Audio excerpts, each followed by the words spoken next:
nous aurait voulu, en tout cas la logique veut, que nous va de nouveau affronter le macronisme, mais avec un autre adversaire encore, c'est l'extrême droite, avec cette même équipe, ça veut dire les députés sortants, et sur bon nombre de circonscriptions, notamment la une, où ça n'a point pour causer. Il faut soutenir le candidat sortant. Nous aurions voulu que cette règle s'applique sur l'ensemble des circonscriptions. Eh bien, c'est ce que n'a pas été accepté, que cela n'a pas été validé par l'autre plateforme, et il est dommageable parce que justement, il n'était pas l'heure de changer la feuille de match pour continuer la bataille contre le macronisme et contre l'extrême droite que les aux portes du pouvoir. Oui, mais totalement.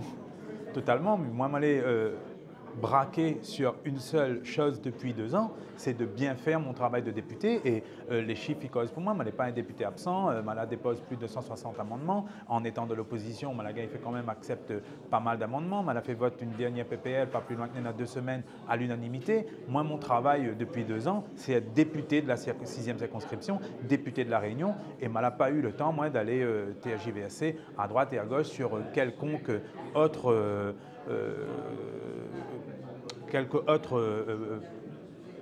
élections. Mais vous connaissez que ça dit, quand on veut tuer au chien, on dit à la rage.